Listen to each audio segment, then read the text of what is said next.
SP గారికి కూడా చెప్తున్నాను సార్, గతంలో అంటే ఇది మీకు చెప్తున్నా కానీ ఇలాంటి ఇన్సిడెంట్స్ పునరావృతం కావచ్చు. ఎవరైనా సరే సామాజిక మాధ్యమాల్లో వాళ్ళకి నచ్చని అంశాల మీద ఒక అభిప్రాయం తెలియజేశారు. కొంతమంది యువకులు కావచ్చు, కొంతమంది వ్యక్తులు కావచ్చు, సామాజిక మాధ్యమాల్లో ఫేస్బుక్స్లో ఫోన్లు తీసుకొని మీ ఇళ్లలోకి వస్తాం, మీ ఇంట్లో ఆడవాళ్ళని కానీ ఆడపడుచుల్ని కానీ వీ గోయింగ్ టు వయలేట్.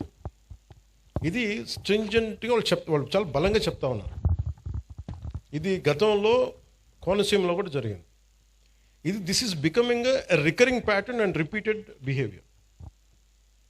అందుకని నా clear cut instruction for user to the entire police department, everyone please, if someone is violating a common every citizen's fundamental right, you are supposed to protect it. అంతేగాని మీరు కూర్చోబెట్టి భవిష్యత్తులో వాళ్ళు వస్తారేమో, నేను చెప్తున్నా వాళ్ళు రారు. దేనికంటే క్రిమినల్స్ని మేము ఎంకరేజ్ చేయం. This is my commitment. Criminals should not be encouraged, should not rule us. Rule అంతే. మీరు కూర్చోబెట్టి, కోనసీమలో కూడా జరిగింది మీకు చెప్తాను. అది బాబాసాహెబ్ అంబేద్కర్ గారి కోనసీమ అని పేరు పెట్టారు. దానికి గవర్నమెంట్ ఏం చెప్పింది, మీకు ఈ పేరు మీద మీకు వ్యతిరేకత ఏదైనా ఉంటే, ఎవరికి ఇష్టం లేకపోతే please come and say you dissent. ఆ డిసెంట్ కోసం కొంతమంది వెళ్తున్నప్పుడు అవి మాకు ఏకాభిప్రాయం లేదు, మాకు దీని మీద భిన్నమైన అభిప్రాయం ఉందని చెప్పడానికి వెళ్ళినప్పుడు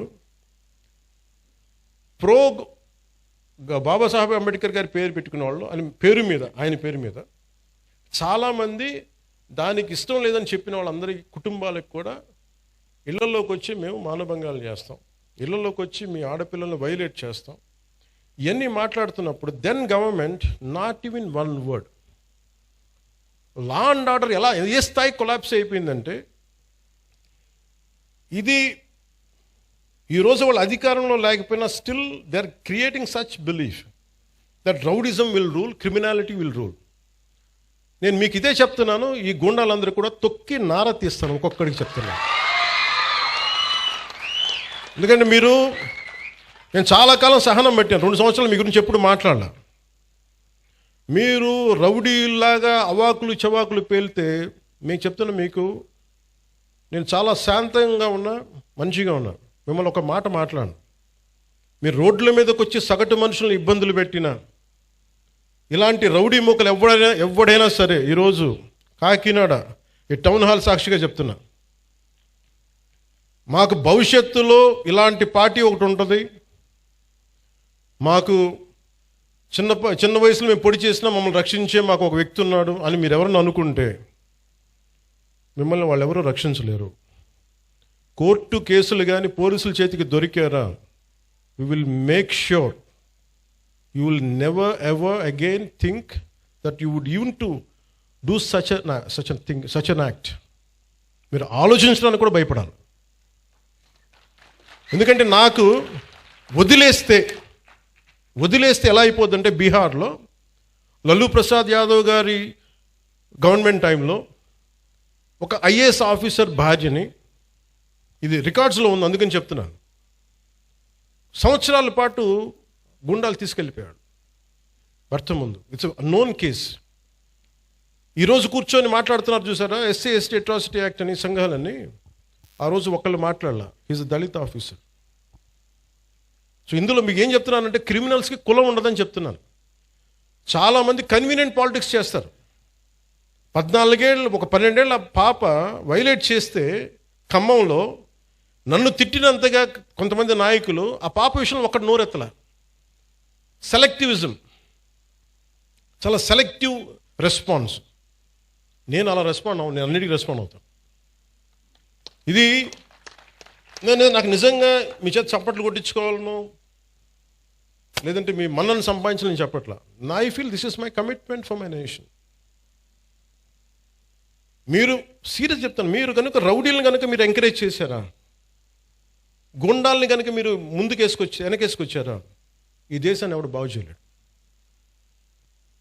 నేను ఇంకా చెప్తున్నా, అంటే ఇంకా నేను చెప్తున్నాను, ఒక హోంమంత్రిని కూర్చొని ఇష్టారాజ్యంగా మాట్లాడుతూ ఉన్నాను.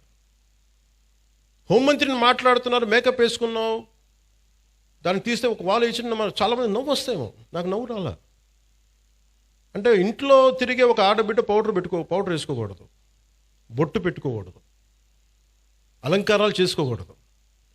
ఒకడంటే సరిపోద్ది దానికి. రేపు పొద్దున కాలేజీల్లో ఆ అన్నోడి ప్రేరణ తీసుకొని ఎవడో ఒక అప్పుడే కాలేజీకి వచ్చిన పిల్లని అంటాడు, ఎవడు ఆ ఆడపిల్లని అంటాడు, ఆడబిడ్డని. నా భయాలు అది. హోంమంత్రి న్యూస్ అనేసి వెళ్ళిపోతారు. దాని పర్యావసానం, దాని కాన్సిక్వెన్సెస్ ఎక్కడికి వస్తాయి మనం ఊహించలేము. అందుకని ఇవి మేము వెరీ వెరీ క్లియర్గా ఉన్నాను. నేను అలయన్స్ ప్రభుత్వం, లా అండ్ ఆర్డర్ నా చేతుల్లో లేదు. దురదృష్టం ఏంటంటే ఇలాంటి కొన్ని ఇన్సిడెంట్స్ జరిగినప్పుడు సడన్గా నేను గుర్తొస్తాను. ఇక్కడ కూడా కులం వస్తుంది. నేను కులాలను దాటి దేశం వైపు వెళ్దాం అనుకుంటే నా దురదృష్టం, దరిద్రం ఏంటంటే, ఈ పదం వాడుతాను, క్షమించాలి, నన్ను తిరిగి కుల చట్టంలోకి పట్టుకొస్తారు. ఒక దేశాన్ని ప్రేమించేవాడు, అందరూ బాగుండాలని కోరుకునేవాడు, వ్యవస్థలో బలోపేతం కావాలని కోరుకునేవాడిని అందరూ కలిసి చివరిన కులం అనే ఒక చిన్న దాంట్లో ఇరికిస్తారు. కాదు, నన్ను బంధించలేరు. అది అందరూ అర్థం చేసుకోవాలి. అంటే అందుకే నేను లా అండ్ ఆర్డర్, నేను ఇప్పుడు దాకా ఎస్ఐటీగా నేను ఇప్పుడు మాట్లాడా. ఒకే ఒకసారి పిఠాపురంలో మాట్లాడా. నేను ఈరోజు మళ్ళీ కాకినాడ వేదికగా చెప్తున్నా. I want entire Janasena party MLAs and MPs, entire Janasena party MPs and MLAs and ministers, raise your voice against any kind of law and order situations. బలంగా చెప్పండి. ఇది నేను కుటుంబ నాయకులందరికీ నేను చెప్పలేను కాబట్టి, అది నా పరిధిలో లేదు కాబట్టి నేను వారికి చెప్పట్లేదు. కానీ నా పార్టీ నాయకులందరికీ, నా పార్టీకి సంబంధించిన మంత్రివర్గానికి, ఎంపీలకి, ఎమ్మెల్సీలకి మీకు చెప్తున్నాను, నేను అన్నిసార్లు నేను వెళ్ళి మాట్లాడను, మీరు మాట్లాడాలి. మీరు కూర్చోబెట్టి లా అండ్ ఆర్డర్ని మట్టుకు కూర్చోబెట్టి కులాలని రాజ్యంగా వాడుకుంటే మట్టుకు మీరు కామ్గా ఉంటే కుదరదు. నన్ను దయచేసి మీ అందరికీ చేతులెత్తి నమస్కరిస్తున్నా. కులానికి నన్ను దయచేసి పరిమితం చేయకండి. మీ అందరికి చేతులెత్తి దండం పెడుతున్నాను. ప్లీజ్ చేతులెత్తి దండం పెడుతున్నాను. దేశం బాగుండాలి, రాష్ట్రం బాగుండాలి, ప్రజలు బాగుండాలని కోరుకుంటే కూర్చోబెట్టి కులం అని చెప్పి ఎవడో క్రిమినల్ కులంలో కూర్చొని చేస్తే నన్ను ఏం చేయమంటారు? దానికి నేను బాధ్యత వహించాలా? దానికి ఒక 14 ఏళ్ళ ఒక ఆడబిడ్డను రేప్ చేసిన వాడిని కూర్చోబెట్టి నేను వెనకేసుకు రావాలా? సిగ్గుండక్కర్లా? వెనకేసుకొస్తాం ఇలాంటి వాళ్ళని? కనిపించట్లేదు. This police case. ఆ కన్సర్న్ ఎస్ఐ మీద, మనకి సిఐ మీద ఎవరిని వెళ్తాయి కేసులు. ఇలా మాట్లాడాలంటే ఆ చంపిన సదరు వ్యక్తులు కూడా అదే కులం వ్యక్తులను, ఆడబిడ్డలను పాటు చేశారు వీళ్ళు. అవి కూడా మాట్లాడాలి కదా. ఎమ్మెల్సీ అనంతబాబు కూర్చోబెట్టి అతను కాపు కొలుస్తాడంట. అతను ఒక దళిత డ్రైవర్ని చంపేశాడు. ఎంత గొప్పగా డిక్కీలో పెట్టి ఇంట్లో అప్పచెప్పి వచ్చాడు. దాని గురించి ఎవరు మాట్లాడరు. అప్పుడు కులాలు రావు. ఒక రౌడీ ఎలిమెంట్ చచ్చిపోతే దానికి నన్ను లాగుతాడు. ఇంతమంది ఎమ్మెల్యేలు, ఇంతమంది ఎంపీలు ఉన్నారు, మీరు ఎవరు నోరు తెరవకపోతే నేను ఏం చేయను చెప్పండి? మీ అందరికీ నేను రానా? రోజు ఏం చేస్తున్నారు మీరందరూ?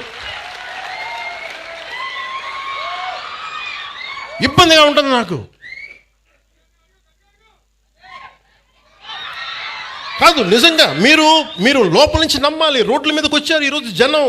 150, మనకి 100 సీట్లు వచ్చి 164 సీట్లు వచ్చినాయి అంటే యువత రోడ్ల మీదకి వచ్చారు. ఒక్కొక్కరు ఎదుర్కొన్నారు. వాళ్ళు మీకు పౌరుషం లేకపోతే ఎట్లా? దయచేసి ఈ మాట అంటే ఆ కులం ఓట్లు పోతాయేమో, ఈ మాట అంటే ఆ కాపులు ఓట్లు పోతాయండి. ఎలా పోతాయండి కాపులు ఓట్లు?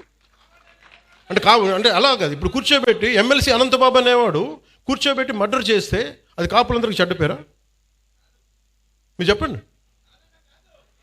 మరి ఇలా కూర్చోబెట్టి ప్రతిదానికేనా అర్థం పర్థం లేకుండా కులం పట్టుకొస్తాడా? ఈ ఆంధ్రప్రదేశ్ కులం దరిద్రం వదిలితే తప్ప ఆంధ్రప్రదేశ్ బాగుపడదు.